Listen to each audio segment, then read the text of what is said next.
My journey started maybe 2011, 2012. I was doing a big project in South America. Now, this is a very scary story. I don't know how to soften it, but I'll just be straight to the point. It involved quite a lot of money. With money, there's greed, and it's compounded when you surround yourself with really horrible people. Jealousy, everything. But in short, for years, about maybe 3 or 4 years, I knew something was wrong, but I didn't know what it was. All I could do was study my symptoms and try to look for a solution. And then along the way, you would speak with people who would present themselves as an authority on spirituality and religion, and most of them are not. So it's a very lonely journey where you have to really be your own superhero and study what your afflictions are. When I met Guru, I was about like maybe 4 years into intensely searching. And let me tell you, I had to study and understand your afflictions, and then it took me 7 years to find out what was actually done. And then you have to study this dark thing that was done. From what I was told, it was human sacrifice with babies. I really don't feel good. I'm getting a... Is anyone here? What did you find? You are listening to Supernatural Confessions. I have to say I'm very lucky to survive that. And then, okay, it's human sacrifice. You think, okay, maybe it's just some spirit, you just go somewhere. The first person that ever put their hands on me to pray for me was a pastor, and he fell down. He fell down, and he said it's supposed to happen the other way around, where you're the one, the afflicted one, supposed to fall, not me. I didn't even understand what that was, and he was saying, yes, he delivered people, and when he delivered them, sometime like a glass would cut straight in half. That's the type of energy or power he exercises. All of this, it's a very crazy thing to speak about. It truly is a very crazy thing, but what makes it more scary is that the craziness you're speaking about when you try to speak about spiritual wickedness is there are actual practitioners out there that inflict this filth onto innocent, unsuspecting people. The first person that prayed for me, really directly concerning my affliction, was a man in Africa. He's responsible for killing over 230,000 people, he and his army. They used to sacrifice babies and eat their hearts, bathe in their blood. And he used to fight the American army and 2 rebel armies. They would fire bullets at him, they would jump on him and stab him, and nobody could kill him. He was like a real-life Hulk. He is known as Joshua Milton Blahi. It's about Joshua Milton Blahi, also known as General Butt Naked, one of Liberia's most feared warlords. He was responsible for killing and maiming thousands during Liberia's 14-year civil war. Then suddenly the general renounced his violent past and reinvented himself as a charismatic Christian evangelist. His story is told in the new documentary titled The Redemption of General Butt Naked. Well, my name is Joshua Milton Blahi. I was known as General Butt Naked in the Liberian Civil War. I was a warlord who had a brigade that was with naked people. And we were naked because we were not using physical military tactics. We were using spiritual tactics. So when the war came, 1989, I needed to protect the tribe as a priest. And to protect the tribe, I made a lot of innocent children sacrifices to the deity to accumulate more spiritual powers for the protection or for the implementation of my protection over the tribe. And several human sacrifices. And one last sacrifice that was so hard to do because the child that was used was brought by her own mother, and she was so beautiful and peaceful. She was being given to me and she was like smiling, you know, and I thought that child should not die. But with the demand, from darkness, the demand from evil, the demand from the mother, and see my people die, I had to sacrifice her. And right after that sacrifice, the blood stain of that child was in my hand when the Lord Jesus Christ appeared to me. He appeared to me not in the dream physically, and he called me his son with the blood of this innocent child in my hands. It was around 2015, but he was the first person that really prayed for me. I felt it. It helped me. I moved along. I started to learn about Buddhist and Taoist teachings and try to line up my symptoms to see how I could get a solution out of these things to help me. There were two different practitioners who I respect. One of them told me you need to get purification, spiritual purification, and she told me when you die, before you go wherever you have to go, your soul will receive it. And then maybe 2 years after, I met another person. He's from Mexico, but his teacher is from Africa with the African traditions, and he gave me instruction on an African fire cleanse for your ancestors. And he said that's still not enough. You still have to get purification, a fire cleanse. And that's when I was able to discover him with his Agnihotra fire cleanse, especially for black magic removal. Because since encountering him, I'm a very reserved person. I would study somebody intensely before I even contact them, pick up a phone and call, because I'm very careful about what I allow into me. You don't want to go on a journey just taking everything in and corrupt yourself more. I'll be honest, it sounds crazy, but I never wanted to learn any of this. But in the world we live in today, like I was talking to Guru a few days ago, and I was telling him, look at the Buddhists, look at the Taoists, and look at in between with the people that deal with necromancy. Like, I've seen certain types of artifacts that people would use, politicians would use to hold on to power long after they're supposed to be kicked out of office. I don't want these things. I know where to find them, because in learning how to overcome human sacrifice, you really have to learn how it's done to try to figure out how to free yourself from it. It's very dark, it's very disgusting, really.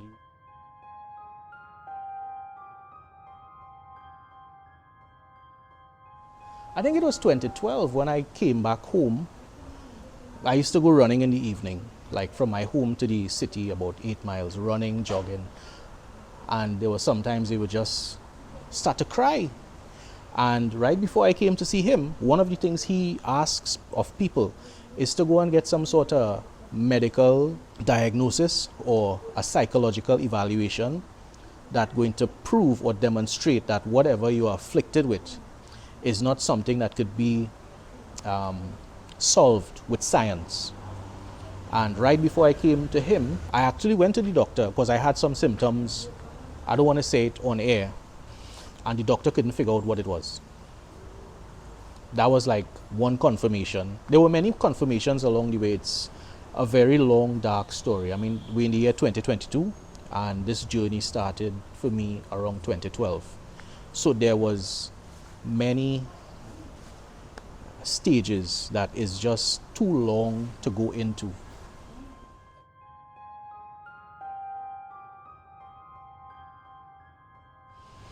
When they talk about sacrificing babies to the devil, because that's what the Western world will understand, right?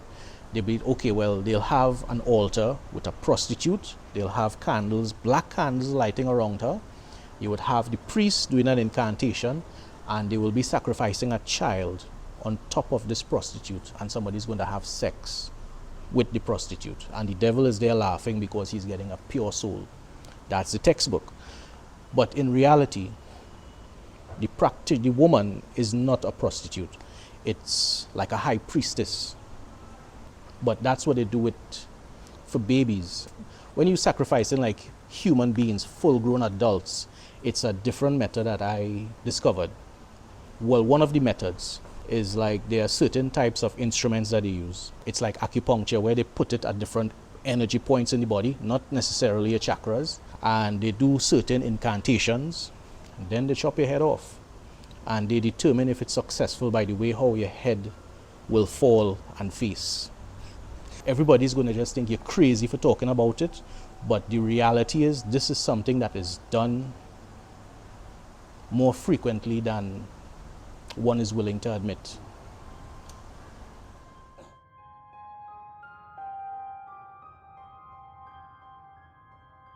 Because it's not anybody. There were people in the past who would try to put their hands on me, and very bad things would happen to them. There was one lady who first told me about it, and she got sick for over a week, ended up in hospital. Doctors can't figure out what was wrong with her.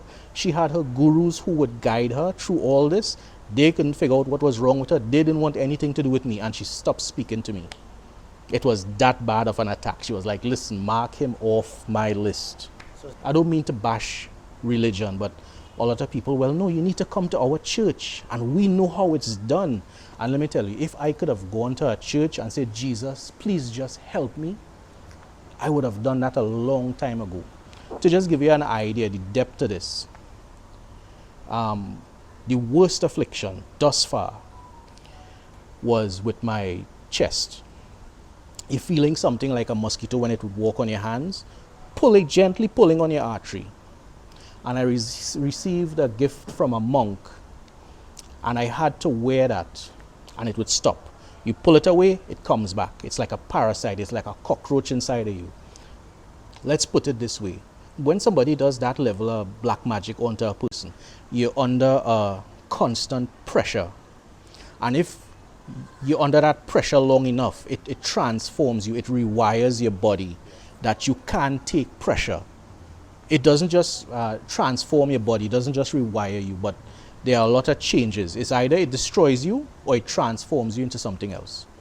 An abomination.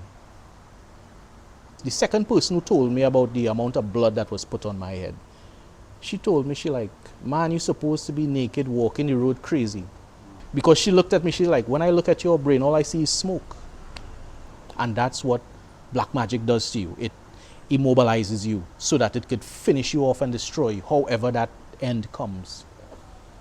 How Gerard contacted us was after viewing Supernatural Confession YouTube.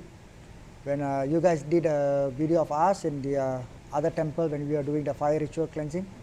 He has been following Supernatural Confession for some time, and he found us through that video, and he contacted me from there. And he made arrangement to come to Singapore to get some clarification and get things done with these fire rituals and stuff. The energy that was with him was tremendously dark because of the way the voodoo was done. Because even when we have clients who come and tell us that they have been affected by black magic and stuff, me on my own hand, we will do our own checking to see whether it is really there or it is not. So by assessing him, I really could see the dark energy and the spirits that were being attached with him and all the potholes in his body and stuff. So I know this guy is going for his doomsday soon if work is not done on him fast. So he came at the right time. Once we are doing the fire ritual and everything, we will invoke a lot of energies that will be coming through the fire. And the fire is a medium that works with the earth energy towards with the space. So it's a very powerful tool that we use, and through that space, through that transmission of energy, we have a lot of beings will be coming out to help us. So they will be coming out to capture things, and there will be rebellious kind of a stuff that was actually happening and everything, but he will not see it because they will not feel it, but it is happening in the spiritual realm around him. So that sort of thing that happened. And after which we did a flower bath cleansing to clear the aura energy and to cover it back proper and everything, that it was settled.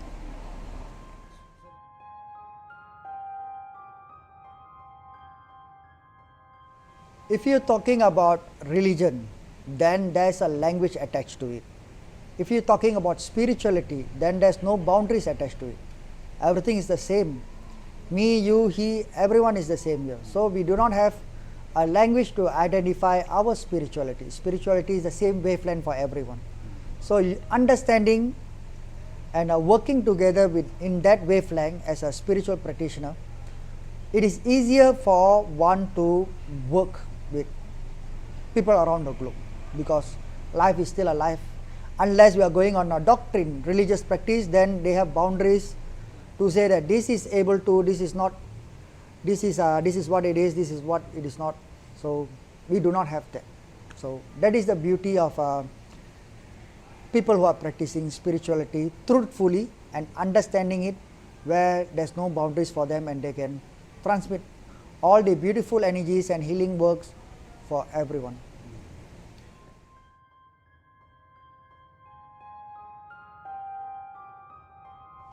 I've helped him remotely even when he was back there. We have done work here, and we just do energy transmission from Singapore to Trinidad, and he have also experienced bearer of energy. He's always working with him and everything. But since he's here, we will do a bit more work to clear certain things, because it's a constant attack that is being coming in for him. But it's not life-threatening as it was, but it's more minor things that is coming in. But it's also bad because it's affecting their livelihood, day-to-day life and everything. So we'll be doing some work and hoping to get some form of protection where we will be able to stop all these things. But if I'm going to stop people from doing black magic, then I have to go into the negative part of it, of doing certain sacrifice and ritual practice to cut it off, which I usually don't. Mine is more of a protective measure, but the call, end of the day, is the divine's call in how we are going to work on that. When he went back to his country, all those people who had did black magic on him were affected badly. I think about 13, 14 of them. They were affected badly by whatever that we have reversed and cast it back. So that is, it depends on my mood also. If I want to do it gently or if I want to do it intentionally. Yes. We are having the fire ritual here for the next 15 days, and we will be doing some work for him, and he's here to explore some Asian spirituality practices which he wants to bring back home to have a deeper understanding. So maybe you can guide him on that. What are the things that he can look out for? You might say, yes, there are people who could do this type of work in my country. I'll say this, maybe there are, but the experience I've had in my country, this is what I was explaining to somebody else, that in my country, when you go to a Vedic practitioner or what they call a Shakti temple, the way how it's done is that you have to keep going back and going back. And it's like the healing is done and there's a binding for you to keep going back there. So it's like you never get totally healed. And my experience with him is, when I come here, he would welcome me. He'd be like, okay, welcome. When you leave, he's like, okay, goodbye, Gerard. And there's nothing like this bondage. And I hope I don't have to pay for this, but I'll say it as I'm here, because I had to go through many people to discern who might be able to help me. And, you know, I don't want to bash Christianity, but there are some churches, if you have an old vehicle, you cannot park it in front of their church. You have to park it behind. I pray to Jesus as well, and I'm like, Jesus, is this the best that you could do with some of these people? Is this the best that you could do? You understand? They tell me I'm crazy for what I have to deal with, but look at the treatment that they inflict onto people who just want some help. It's more bondage. There are too many people just capitalizing on your problems, and in coming to Singapore, it is so refreshing. The treatment I get from Guru, I feel ashamed to walk out of here. The hospitality from Guru and the few other people who I choose to sit with, like this other guy who Mr. Lee, the kind of knowledge that they would impart, it is mind-blowing. I can't get that in my country. Everything is a secret, it's a cloak and dagger, you know, and that's the one thing that I liked about your channel from the beginning, is that you would bring out authentic, unnamed and unknown healers that the rest of the world could see. I really don't feel good. This is not getting a Is anyone here? What did you find? You are listening to Supernatural Confessions.